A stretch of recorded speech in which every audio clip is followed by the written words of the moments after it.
Good evening, my friend. Welcome to WDW Radio Live. I am Lou Mangello. Thank you so very much for being here. If you are watching live, please let me know in the chat where you are watching from, what you are snacking on, and if you are watching on the replay, please join us every Wednesday, 7:30 p.m. Eastern, right here, whether you're watching on Facebook or YouTube. Thank you so very much. We are in the final countdown, which is sort of why I look like this. It is the final countdown to actually two things. Also, no excuse for me looking like this, but we've got the MegaCon panel coming up this Friday. If you are in the Orlando area, would love for you to come out and join me, Becky Menken from Mouse Fan Travel, and my son Nicholas as we talk about Marvel at Disney. A little bit of a play on words, bringing the comic universe to life in the Disney parks and at sea, having a really fun, interactive conversation about living your sort of Marvel story in the parks, at sea, what we have now and what may be coming in the future. I have some thoughts.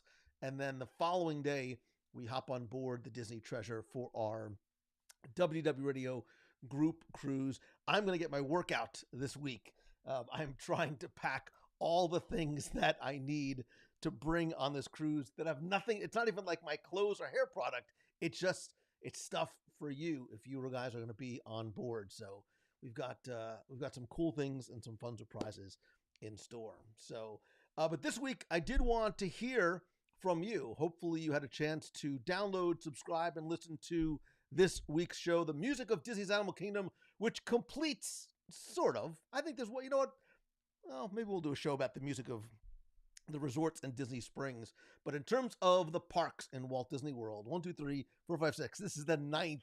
1, 2, 3, 4, 5, 6. Yeah, it's ninth episode. I'm putting this up for your easy reference. You want to screenshot that if you want to go back and listen to some of or all of the past episodes as we really sort of dive deep into the history and the meaning and maybe even a little bit of the future of what the music in the parks might have in store. Token Fanboy is from Minnesota having some clam chowder and leftover chicken. I dig it. I had, and I saw Jeff C is in here. He's going to question or possibly call the authorities. I had a salad for dinner.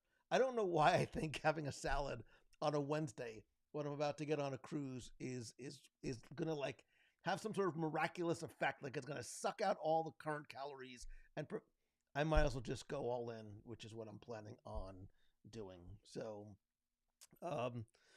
Denise is from the Jacksons at beautiful Shades of Green on your Walt Disney World vacation. I love Shades of Green. I had a chance to visit and actually stay there. Was it last year? Maybe last year. Beautiful resort. Love what they do for our military and our veterans and their families. Sean Roberson, it was a great episode, great soundtrack. Thank you so much. If you downloaded or streamed it very early on, I apologize. It was a little audio hiccup about 33 minutes in that I tried to catch as quickly as possible. If you've ever worked in a DAW, like a digital audio workstation, and sort of know, you should have seen what my workstation screen looked like my calendar on my phone, just full of colors and lots of little boxes everywhere, cutting and mixing. But I dig that, man. I love the creative process of putting together a show. So while it takes a really long time, like I love it. I love being able to put that together. So thank you. Jim Rohowski says music in the parks is what makes it for me. You spelled snacks wrong. Snacks in the parks are what make it for you. Brunette Duque, it's good to see you all the way from New York. Tom Swan, yeah, maybe we'll chat a little bit about Spider-Man. Stop the cursing. This is a I know. It wasn't by choice. It wasn't by choice. It's what was on the table, and I had to eat very, very, very quickly because I am scrambling to get ready for the panel on Friday and for the cruise on Saturday. Scott Demir says, we play the music from the Safari Radio. What was the name of that song? I love that music, as do I. I may or may not, I'll confess to you, I may or may not try and sing it to myself when nobody else hopefully is around or watching. Make sure I sing with the car windows up. It's called Hapaduniani. You can do a search for it. It's on Spotify. And there's a number of versions on YouTube as well. But it's called Hapa Duniani. I dig it. It's one of my favorite pieces of music, and it's a little throwaway, right? It's a little throwaway from that one small segment of the Kilimanjaro Safari where your driver, according to the story, turns that on.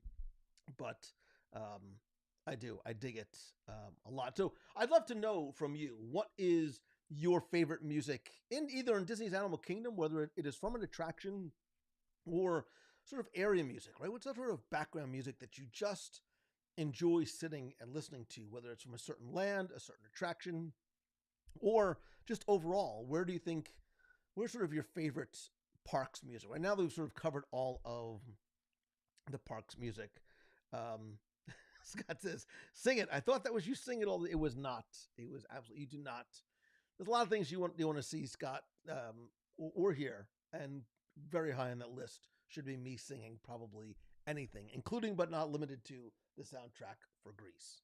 So, Karen St. Pierre loves Asia. Yeah, it's one of the things that I'm going to post a little clip on. I have it almost done, where I talked about Asia specifically, because I think Asia is a really interesting area of Disney's Animal Kingdom, because there's not music everywhere, and the music is very soft, it's very subtle, it's almost very meditative.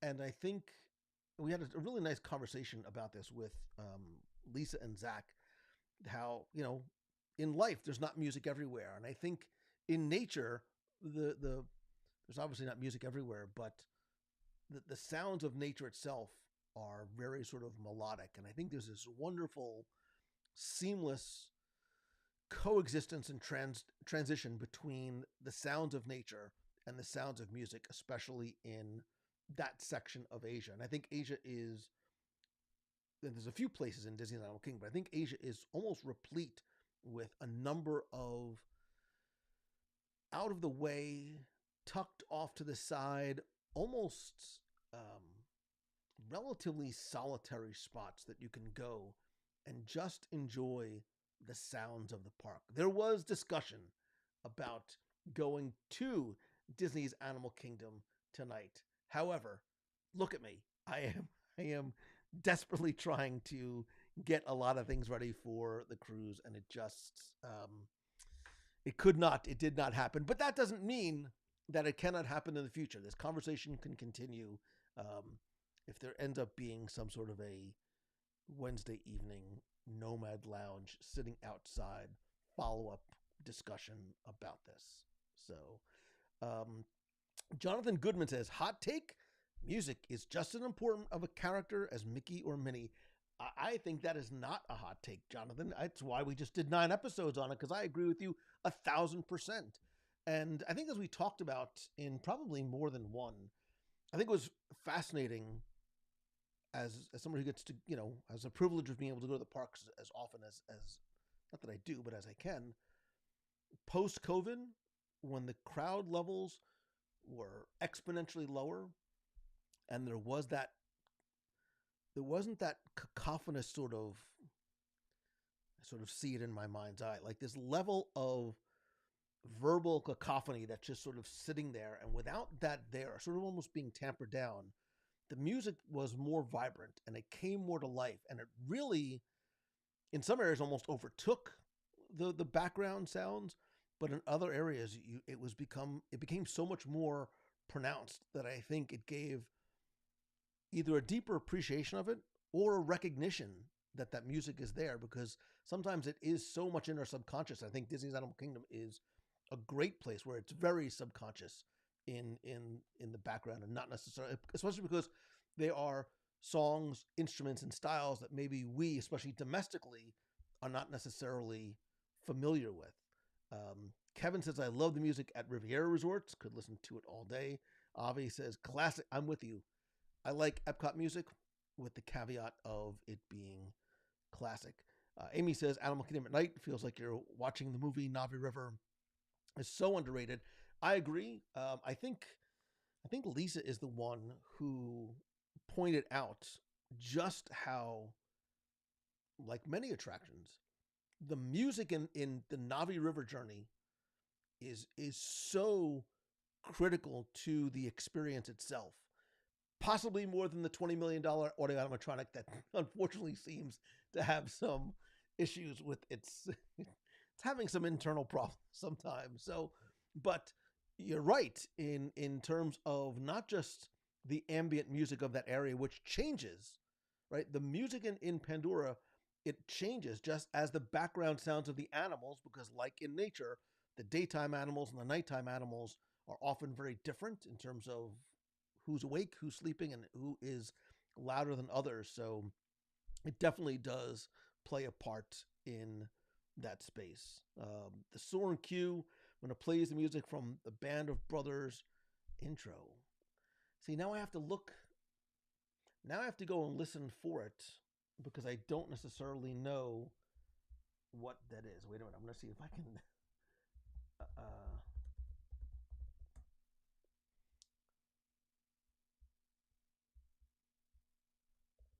The smile on your face. I have to wait a minute. We don't want to hear that. That's me.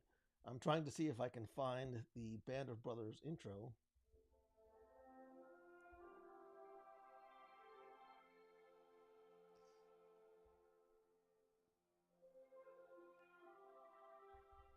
I don't recognize it, but it does sound like something you certainly would hear in Soarin'. I'm not familiar enough with Band of Brothers, but I believe you, because why would you lie?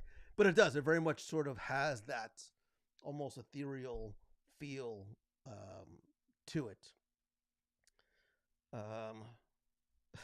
All hail Jesus. That was a one-sided discussion, and it was all me. I don't know what that means. I don't know if you're taking credit for it or you're taking blame for it. Karen St. Pierre says, music sets the mood, brings you into the culture. Amy agrees with Avi in terms of the 1990s music. There are certain sections, and I think we talked about this on the Future World episode. There are certain pieces of music that are extinct-ish, but you could, like, there are some that show up in the most odd of places, like the restrooms. Like there's a Journey into Imagination background loop that you can only hear in the restrooms. There's a couple of pre-show loops from True Colors. That's beautiful. There's an exterior loop for Journey to Imagination from the first iteration, right, mid 80s, early 90s. That is fantastic. Like it is a great, probably a 30-minute loop that's really, really good. And it's unfortunate that some of those have gotten lost. I was in Epcot recently in, we'll call it the hub for lack of a better term, sitting in a couple of the different quadrants, right? The different seating areas in the quadrants by the Walt statue, the World Celebration Garden. And I did like some of the background music I heard there. However, I do have to say, it was a little... The music was unfortunately drowned out by... And I understand Festival of the Arts is going on now, and there's lots of stuff happening in different places. But the music from the stage, and I don't mean the Encanto show, but like and I'm all to the... But from the DJ outside was bleeding into that serene space, and it very much threw it off. And even late at night, as the show on Spaceship Earth was happening, that music was still playing, and unfortunately it was so loud that it sort of bleeds out over into that space. I think there needs to be a little bit better, because there's very deliberate intentional control of that, and I think a great place to see that is in Magic Kingdom. And when you go, by the way, and hopefully listen to and download, because it is now available. Where is it? My audio guides to Walt Disney World. I just put up the Adventureland audio guide today. You're eventually going to be able to find all the audio guides as their own free podcast. No more CDs, no more purchasing downloads.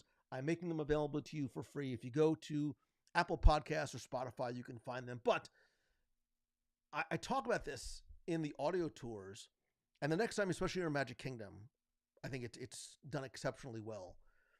The seamless transition in music from especially places like, I'll specifically call out, from Main Street to Adventureland, as you go over that bridge and you watch and you see not just the visual transition of that sort of colonial style white of the Crystal Palace that starts to become overgrown with a lush green, and then you turn to your right and you almost can't see what's in Adventureland because of all of the foliage. Listen in the background to how that light, rhythmic ragtime music starts to transition to a much more percussion driven, like tribal drum beat of Adventureland.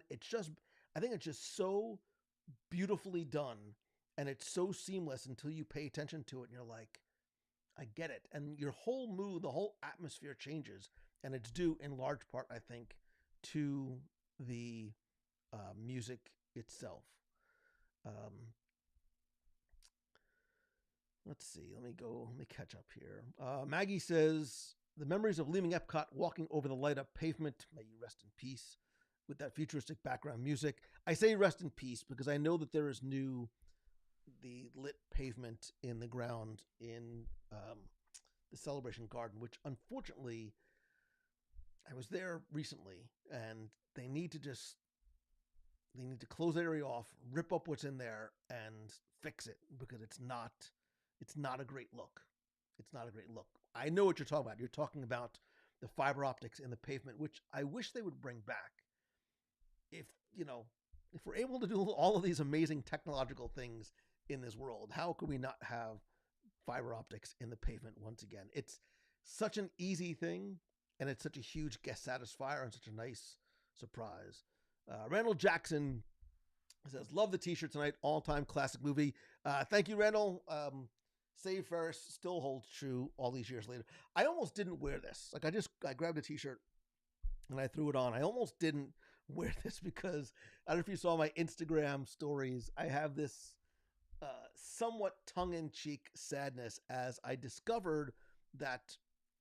So we've got the panel, the Marvel at Disney panel, Friday at 4 p.m. Breakfast Club 40-year reunion. If I wasn't going to my own panel, I would try and get a seat there. So when there's nobody in the room, at least I have that as an excuse. Like, if nobody shows up, I'm like, well, it's Ringwald. It's like, of course nobody's going to be here.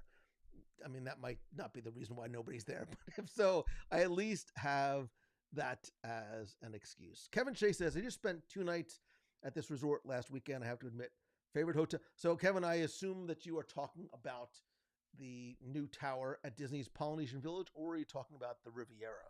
What, because I know I've seen a couple of people talking about, I see a bunch of people talking about the Polynesian. I'm not sure if that's what you were talking about. Kyle Bohlmeyer says, I love listening to the music for the Poly right on the beach, right before Happily Ever After performs. Yeah, I agree. And I think the Wailulu, I haven't been there actually yet to see the fireworks from there, but it just seems on paper that that might be the ultimate firework viewing spot, because you have this unobstructed view across the water of the fireworks. You've got the Wailulu Lounge, which has comfortable seating, open air seating, fans above you, like banquettes that you can sit in, a great menu, and no crowds and traffic as you're trying to make your way out. So, okay. So Kevin says, I love the music of the new Island Tower at the Poly. Heather says, I love all the funk songs they play in Cars Land. Heather, some of the most fun, it's a privilege to be able to, over time, see so many new attractions and lands and areas and things like that develop. And going into Cars Land for the first time and discovering all of that BGM and hearing all the different songs. I'm thinking specifically about things like Mater's Junkyard Jamboree, which is so fun. And the music, I'm going to say this as I'm thinking it, the music makes that attraction. That attraction does not rise to that level of funicity, which I know is not a word, but I'm going to use it anyway. It does not that attraction is not as fun if it's not for the background music. It's not for the track that you get. And then as you start to ride more and more, start to hope for that you get as you ride. Becky's ringtone on my phone may or may not be a song from Mater's Junkyard Jamboree. At least it was. I think it still is. Let me see. The music in the parks is amazing. Definitely adds another level to the Disney experience, which I agree, Sheldon, is why I wanted to bring the music to the forefront, because I think it's so sometimes relatively subconscious, right? Unless you're riding an attraction, you sort of hear that theme song sort of in your face. Can't. Caleb Joshua Hill says my favorite music from Disney's Animal Kingdom was Camp Minnie and Mickey. Well done. Well done. Good pull. We didn't really talk about Camp Minnie. Maybe that's on me that we really didn't. Now that I think about it, why did I not? I probably was in my notes too. Why did I not talk about the music from Camp Minnie Mickey at Disney's Animal Kingdom? And the reason why is I have to see if I can find it. I know I have a track list here somewhere. Camp Minnie Mickey and the Character Grove, I can't find it, but that's fine, had a number of rearrangements of classic Disney songs. So Bare Necessities, Feed the Birds, Who's Afraid of the Big, I mean, not necessarily all Disney songs, but like Who's Afraid. So they were like familiar songs that were rearranged for a Disney's Animal Kingdom vibe. I have to see if I can find the actual Camp Minnie Mickey track list somewhere. I know I have it somewhere. Remember Pocahontas and her forest friends? I remember going there like with one of my kids when they were very, very young. Denise, this is interesting. Sounds odd, but the clacking of the bamboo means Animal Kingdom to us. It's not music, but it adds to the atmosphere. You are not odd or a crazy person, because I think there are those sounds that we associate with the parks that we might hear elsewhere. And look, sometimes it could be something as simple and obvious as, a train whistle or a train bell that reminds you of the train or the riverboat, may it soon rest in peace, here at Walt Disney World. So, Josh Olive, I too love Fortuosity on Main Street USA. I think the ragtime music on Main Street USA is some of my favorite, especially when you hear songs from familiar classic Disney movies, as well as some newer classic Disney. Like there's an arrangement of Michael Giacchino's song from Up, which I'm drawing a blank on. It's, oh good Lord, Mangello, you need sleep and food. I can't, whatever. It's the Michael Giacchino song from Up, but you can hear that in the loop on Main Street USA. Let's see. Tom O'Leary says, I love the radio style music waiting in the queue of the Jungle Cruise. Tom, if you go back, it was a long, long, long time ago. I did a DSI of the Disney Scene Investigation of the Jungle Cruise, and I think it was that episode, or it might have been even I know we spent a lot of time talking about that background music. So I love music from the 30s and 40s. I love sort of period music like that. If you don't believe me, I can pull up my Spotify playlist and be like, what is wrong with this guy? You weren't even born in the 30s and 40s. It's fine. It was a simpler time. I dig that music in the Jungle Cruise area of Adventureland. I dig that music down Sunset Boulevard at Disney's Hollywood Studios. It just sort of speaks to me, and it's just, like life probably back then. It was a much simpler, whatever. I would be more happy to watch the Grammys from 1943 than I would be to watch the Grammys from 2025. I'd probably know more people there as well. Kenneth Pucci says, the Epcot music played on my computer at work got me through the most stressful days. I think that there's a lot of that. And I think that there's a lot of a lot of us that have, and Spotify's made it so much easier. God, I remember years ago, especially when I would work on things for the show, it was very, very difficult to find. I literally still have the recorder. I used to go to the parks and I would find a speaker. I remember sitting in Tomorrowland when I was recording the audio tour, and I found a speaker that was relatively, it was low enough that I could reach it and unobstructed.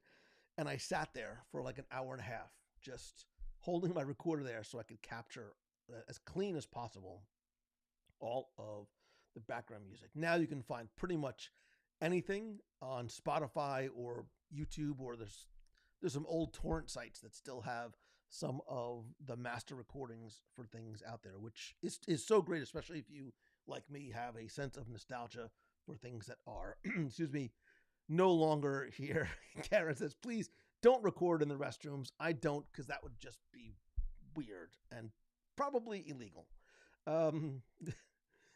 Jonathan says, on Radiator Springs Racers in Cars Land, when you make that first turn, the music's, well, I know exactly it is, because you make that turn and you come under the arch and there is this reveal, right? There sort of is this gasping for air reveal of the range, and the music is so perfectly synced to it.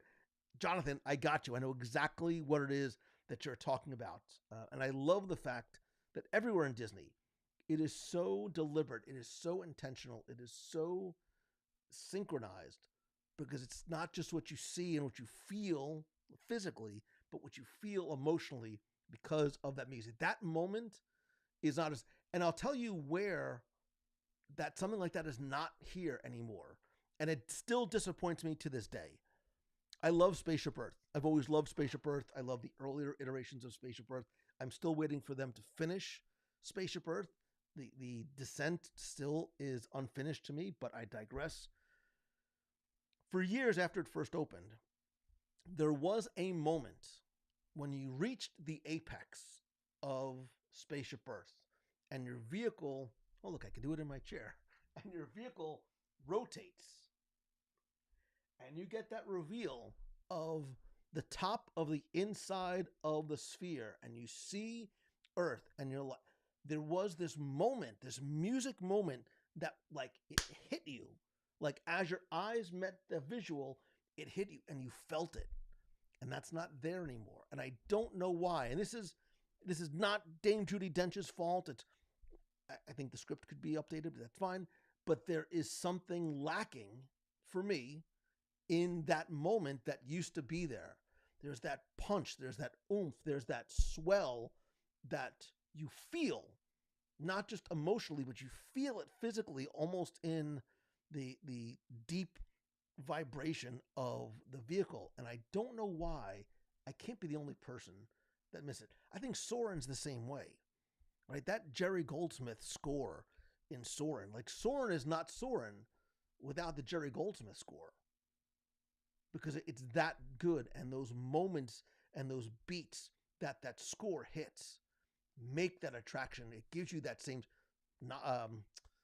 Flight of Passage is the same way. I think we talked about it on this week's show. When you're in the cave and it's very serene and it's quiet and you are very sort of present and sort of feeling like the banshee breathing, and you get these sort of binaural sounds of the caves, like the dampness of the caves, and then you hear the wings, and then when you come outside, there are those moments that sync up with the crashing of the waves and the breaking of the whale-like creature thing as it breaks through. Like, those are the moments where the visuals and the audios just come together so perfectly that make those attractions. Kyle says, yeah, I strongly dislike the DJ music. I know I'm way behind on chat in Epcot. Somebody just posted a video of Ice Ice Baby blaring from Encanto stage tonight. It's a lot. I get it. I do, right? That Encanto stage, and this not to sort of get tangential, that Encanto stage was not built for me and you, right? It was built for the 3, 4, 5, 6, 9, 10, 12-year-olds that want to hear music from Encanto. There is a demographic that wants to hear and wants to sort of have that higher energy. You know, maybe that demo sits between 12 and 35. I'm making up a range, right? But there is, you know, especially in Epcot, you're walking around, you're eating or drinking, there's a more party-like atmosphere to it. I get it. I just wish it can be a little bit more confined to that space. So if you want it, it's there, but it does not impact and bleed over into the more serene, quiet spaces. Dreamer's Point was built to be this place to, it was supposed to be your park, right? And most parks on a normal day don't have Ice Ice Baby playing in the background. Maybe at festivals, it's fine. I understand it's festival season. But I do wish it was a little bit more segmented. By the way, that being said, I will give credit where it's due. When we all walked into Communicore Hall, we all had the same reaction, right? It feels very sterile. It feels like a hospital. It feels like an airport. All those things are 1,000% true, without a doubt. The food stalls, I get. The merchandise, fine. It did not live up to expectations. I went there last week. I don't know. Whenever I went there, I wasn't there for very long. But I ran into somebody who is, while I was there, I ran into somebody who was in charge of that area. You would not recognize it. There are now beautiful drapes hung. There is extensive lighting put in there, and there are props and costumes from Disney on Broadway. It looks like a completely different space. You would never know it was the same thing. There is a museum-like exhibit of Disney on Broadway, which was wonderful, right? I come from a theater background. My daughter's studying theater up at school. Like, I appreciate that, and I just love the fact that, okay, they took this flex space and are starting to flex it a little bit. It's not permanent, but while it's there, if you happen to go to Epcot, check it out and let me know what you think. Okay, back to the music. Karen says the ridiculously loud band outside of Flame Tree. Cast members couldn't hear our order, and we couldn't hear her. You know, it's whether it's Animal Kingdom, whether it's Epcot, different locations. It is the sort of blessing and the curse of live music, because then you can say, well, you know, when the Main Street band, marching band comes by, it's loud. Like, they're loud, and that music dominates wherever it is that you are. It takes you in or out of an environment, but live music also adds something as well. So I think it is, you know, it's circumstantial and very subjective, the double-edged sword of live music. I love seeing live music. I love live music in Harambe, right? I love walking through Harambe on the way to the safari, for example, and seeing all the live performers. I love seeing the band involve both kids and adults getting up and dancing or trying their hand at some of the instruments.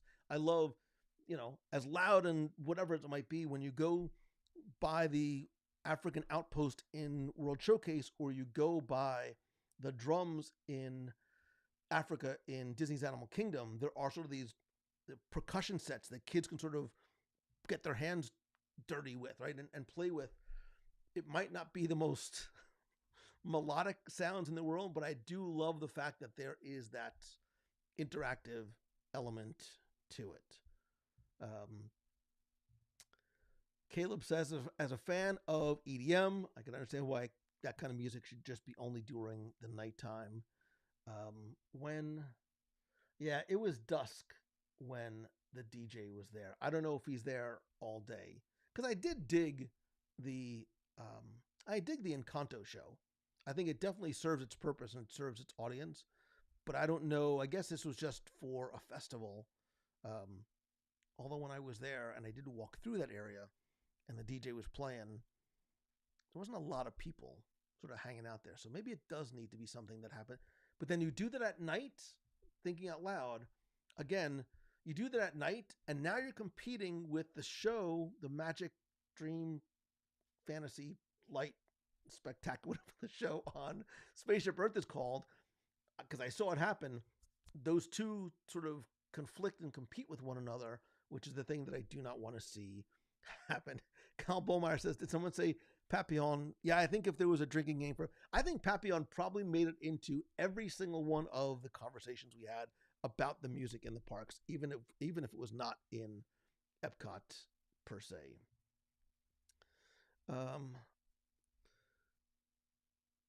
Beth Ann says, I wonder how many people listen to the music. This group listens. You do not need to pay extra money for this experience. I wonder how many people. I'm not. This is me. I'm not sure I'm fine. I'm wondering how many people listen to the music. This group listens. You don't need to pay extra money for this experience. So are you saying that's a good thing that it's there, or that it's not a good thing, or most people just sort of ignore it as a whole?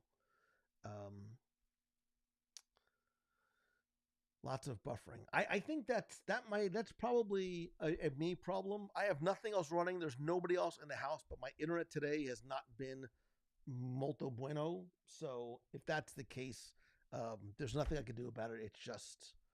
It's internet. So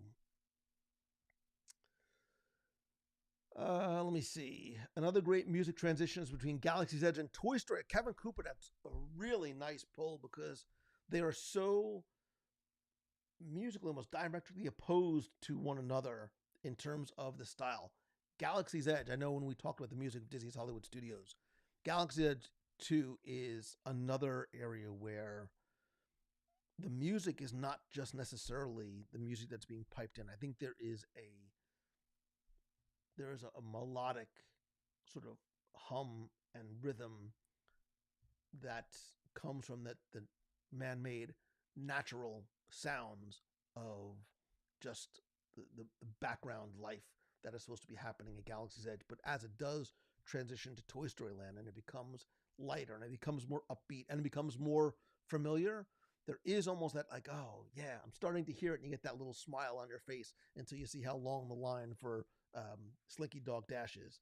So, and by Slinky Dog Dash, I also mean potentially the line for Woody's Lunchbox.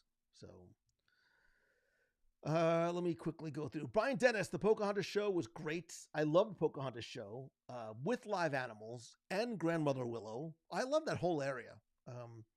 I remember there was sort of this little babbling brook, and there'd be like little hidden characters like Huey, Dewey, and Louie were sort of hiding off as they were sort of like trekking through that entire area. Jim Rohowski misses Spectral Magic. Now we're all hearing in our heads. I almost started to like hum it and sing it, and then I realized that I'm like, thank you. Married Life.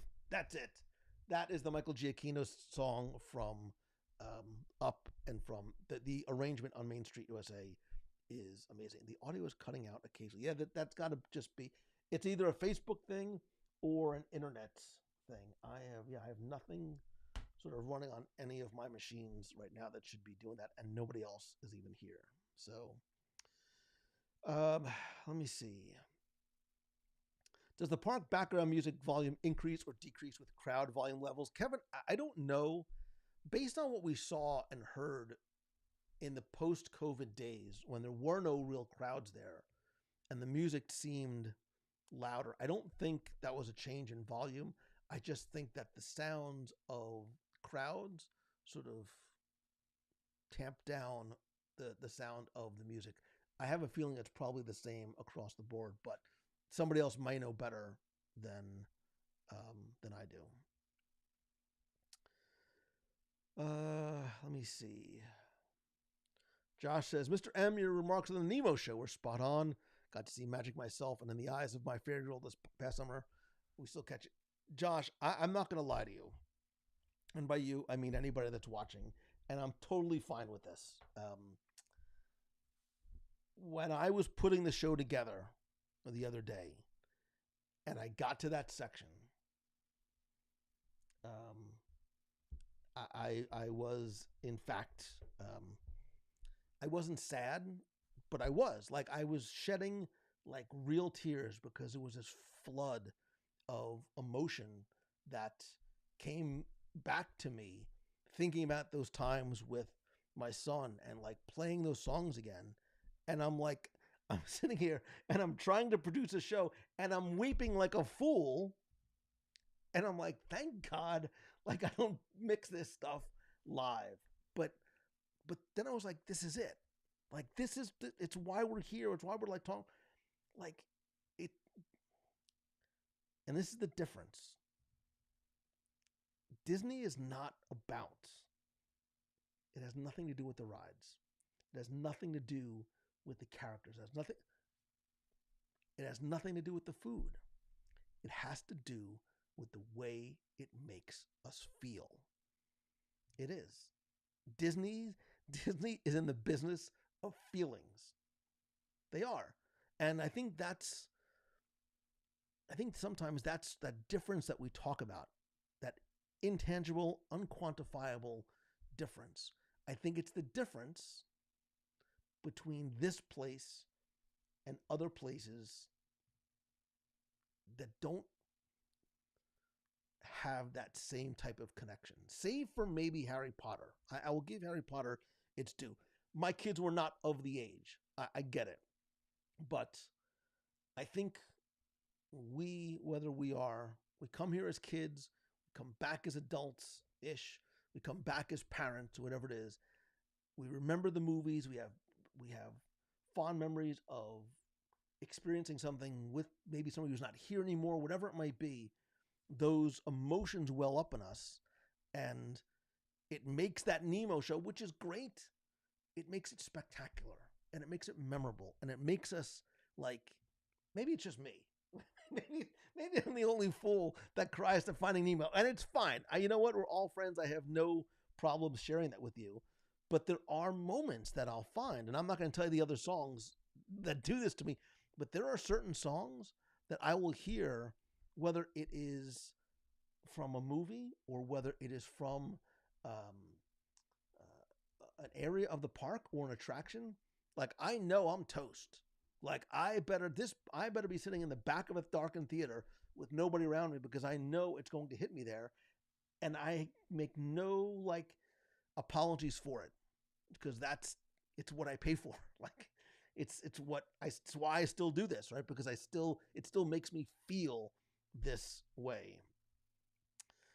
The first time I saw the new version of the reveal in Spaceship Earth, I thought it wasn't finished yet. The first time I rode the attraction, I was there for a media event, and when I came down the descent, I literally got off and I said to an Imagineer I was friends with, I'm like, so how long till they finish it? He's like, finish what? I'm like, well, like I saw that there's like drapes like covering the vignette scenes on the descent, and it sort of feels like it's. He's like, no, that's it. Like, we're done. Like, oh, I mean, I loved it. It was great. I still feel that, and I know there was supposed to be Project Genesis and some of the other iterations and updates to it, but I still feel to this day that it's sort of half an attraction. So, but I digress.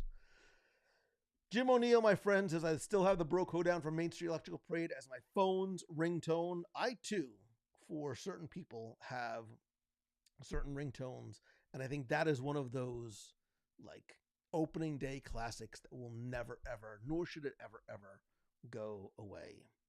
So, the early days of Walt Disney World Vacation Planning VHSs. Amy, I still have those in my garage. Do you remember oh God, I can see the covers, the Campfire sing-along VHS tapes? There was one at like Fort Wilderness. There was one at Epcot. There was one at Epcot. It wasn't a Campfire sing-along. It was Mickey sing-along songs. That's what it was. It was sing-along songs. And there's one where they go on to the Golden Dream in behind the American Adventure Pavilion, and Captain Hook and Peter Pan have a fight like with pirates that like fall into the water on that ship, which I think is like the only time really you've ever sort of seen that moved, that used like that. Let me see. There's a survey to guess. Went to Disney on Broadway. So I'll tell you, Anthony, I was really impressed. And again, I ran into somebody there who I've known for years, who was unintentional. He just happened to be there with his mom and dad, who helped sort of put all that together. Like, even if you're not a fan of Disney on Broadway, I just think it's such a well done, well put together exhibit, and shows that, okay, that space has potential to be more than what it is when there's not a festival going on. I think they need to sort of lean into that, whether leaning into that means with dollars, with something. But Jim says, yeah, Communicore does look good. Maureen says the Disney on Broadway exhibit is great. Chris Mushross, I hear you. 2 days, 2 days, 2 days. He's counting down to Phantasmic tomorrow, Magic Kingdom Friday, and Luminous on Saturday. I dig it. Heather Demet, I love, love, love the taiko drummers in Japan. After going to Japan and going to, I don't want to spoil it because I know there's people who are coming to Japan. We do something involving taiko drummers when we go to Japan. I have a new appreciation of just how hard that is. Speaking of which, we have one spot, one room, 2 people or 1 person. If you want to come to Japan, I promise you, this will be the single greatest traveling experience you have in your life. It's not me trying to sell the last thing. It's trying to get my friend, you, to join us on something that I promise is it's not hyperbole when I say that it is a life-changing experience. So, all right, let me catch up. I know I'm way behind on chats. Tracy Flutter Cherry says, I love the Hunchback show. I did as well. First of all, I love the music from Hunchback. I love the music from Hunchback. I think it is some of the most beautiful music ever in a Disney movie. I think it was one of the most beautifully drawn Disney movies. The only thing I didn't like about the Hunchback show was that it was open air. So it was open air and it never was very breezy back there.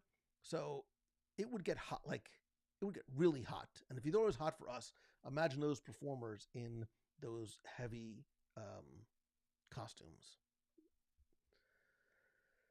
Let me see. Cam says, I just got back on Sunday, had dinner at Ohana, try the noodles. They're delicious. The singer playing the ukulele, Somewhere Over the Rainbow, and Wonderful World. I see that my 2 daughters every single night. It is a memory I will never forget. I went back years later as I was working on things like the audio tours, etc., and I was looking for certain audio clips. It was like these flashbacks from Lost. It was like a flash sideways. If you've seen the show, you know what I'm talking about. They were like these flash sideways, and all of a sudden, I was in the back of my parents' car. Remember, front seats used to be like bench seats, and I remember leaning over like the bench seat, like tuning the radio, and as they would tune the radio, like because I wanted to just hear it. I wanted to get closer and hear it, and like hug my mom, and I'm gonna cry, and hug my mom, and hug my dad, because like we were there, like we were almost there in Walt Disney World, and like that was the symbol. And then you saw the big, which is now blue arch, whatever it was, and that was like, okay, like we're home, like I get it. So, yeah, I'm being very forthcoming with all of my emotional childhood and adulthood musical trauma. Let me see. I love the music from Tapestry of Nations and Tapestry of Dreams, which is a super, that was a super long parade because it made its way all the way around World Showcase and stopped quite often as well. And I think that Sage of Time and those sort of percussive drum beats that sort of build up to that moment, again, there's like that impact moment when it sort of kicks off almost like a fireworks burst, but in parade format. Remember they used to like give kids tokens, like dream tokens, and then you'd be able to like put the tokens in a basket for the dream seekers who would sort of come off the floats. Way back then. But yeah, Tapestry of Nations, Tapestry of Dreams, when it came closer to the millennium, excuse me. Oh God, green tea cures all. Walter would be awesome. Jim Orhosky misses waiting for and watching the planning DVDs. I think that you still can order. It's obviously not the same. I think if you go on the Disney site, you can order a planning DVD, which is obviously not the same. Remember for a while, they were sort of customized. I remember ordering one and it came with like a map or some sort of like, it said like, you know, see you soon, Mangello family or whatever it was, but it came with like physical, like maps and guides and stuff along with the DVD. Because remember, that's how we got it. Like we were again, so desperate for content and to be connected to the place. That was the way to do it. I mean, it wasn't like AOL CDs that came in like 17 a day and we all had like stacks and stacks of them for years. But Kyle Bollmeyer says, just make believe you're a tiny little seed that's reaching up to meet your need. Because with the right amount of faith and the right amount of earth, will grow to see the sunshine on your day of birth. But listen to I Can Do It All. Listen, the singing that takes place when I am alone and in my car, you don't want to be a part of. I loved Tapestry and Illuminations. Now that is a CD I could never get rid of. Yeah, the Epcot music in the mid to late 80s was some of the best music in the parks. Whether you loved or hated the Astuter Computer Review, you see, my friend, computers make life easier. I almost started doing my really, really bad Ken Jennings impression, but yeah. Let me see. Vero Mike says, we're staying at Coronado during the Princess Run Disney event, not going to the parks on Saturday. It's blocked out. Would you recommend going to the new Poly? I would. I think it is definitely worth going to take a look at. You can't make reservations, but you can walk up to Waialulu. I have not had a full meal there. I just had a sampling. But I hear nothing but really good things. And depending on whether you want to go for lunch or dinner and just walk around, it's definitely worth going to take a look at. Obviously, you can't go upstairs to some of the guest areas and some of those outlooks that they have on, I think it's like the 5th and the 3rd and the 5th floor, somewhere around there on the forward and back of the ship. Randall Jackson, confession. We played James Newton Howard's Flying. I'm now hearing it in my song from Return to Neverland. From Peter Pan, every time we drive under the welcome sign into Magic Kingdom, it just I love the fact that he has his own timed soundtrack to when you come to the parks. That is Randall Jackson, if I didn't love you enough, right there. Kendall Foreman of WDW Radio blog and podcast fame. Kendall, by the way, the fans are getting restless. I'm getting email. Look, I have a stack of physical mail coming in, and they say the same thing. More Kendall. When is Kendall coming back? What did you do to Kendall? Why haven't we heard from Kendall? So after I get back, we'll make it happen. But Kendall says, the one year you can order a set of planning maps that were artistically beautiful. They were customized with attractions you are most interested. 4 framed quality maps for free. Right? Go figure. Go figure. Tim Moore. I almost put that out. I'm not even going to read that out loud, Tim Moore. It's bad. I've never banned anybody from a chat before. Teetering on the edge of it. We don't say Saquon's name here. Lucille says, my favorite song is We Go On. Also, very tear-jerky at the end. Let's not forget Veggie Veggie. Fruit. Please Stand Clear of the Doors is a favorite monorail song. There were, I will say, Epcot in the 90s, especially at the aforementioned Land Pavilion, when you went from I'm drawing the Peach Boys to Food Wrapper, and it got very sort of locked into that 90s feel. It locked itself in a period of time that I think it sort of evolved out of very quickly. But I miss like the old Ham and Egg song. Again, much simpler time, 83, 84 back then. So maybe I'll put a poll in. Let me make myself a note because I am clearly weepy and forgetful. But what is your all-time favorite park music?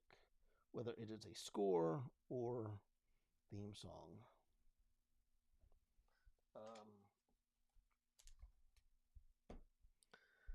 And you can let me know. Plus, I'm seeing that we're having some issues in terms of connectivity, and I have no idea why, but since it's not seemingly unique to one person, and now it seems like the chat has come to a screeching halt. Well, just in case that is, we will do this. We will quickly wrap things up. I'm going to just go over a couple of things that I do not want to forget about. One, again, the audio guides to Walt Disney World are available now as a separate podcast. Just search for Audio Guide Disney World or Lou Mongello, and you will certainly find it there. Also, our friends over at mousefantravel.com have a very special, exclusive, limited time offer going on now. Go to mousefantravel.com, find out how Becky's going to give you money out of her own pocket, up to $250 gift card when you book a trip through them. Certain terms and conditions apply. Again, if you're going to be in Walt Disney World this Friday, please come over to MegaCon. Don't go to the Breakfast Club 40th Reunion panel. Instead, please come to our panel here. And if you can't make it there, if you're going to be in Japan in April, we're also going to be hosting a panel with Becky again on living your Star Wars story for Star Wars Celebration. We didn't get a chance to talk about Spidey. That's okay. Very quickly, too, from a business perspective, I have 2, maybe 1 seat left. It says the sale ends Monday, February 3rd. I extended it until next Monday, February 10th. If you are interested in coming to our Momentum Weekend Retreat, 8 people in a luxury vacation home, I take care of everything, including food. It is a transformative weekend, I promise you. If you reach out to me in the next 24 hours and commit to say that you want to go, let me know and I'll create a special discount code for you to give you an additional $100 off just to say thank you, because that's how much I love and appreciate you. Again, I mentioned we do have the 1 spot left for Japan. We also have, I believe, still 1 spot left for our Disneyland and Hollywood Adventures by Disney at the end of July. And again, to find out more about any of these, go to the events page at WDWRadio.com, or you can just go over to our friends over at Mouse Fan Travel for any or all of your vacation planning needs. I think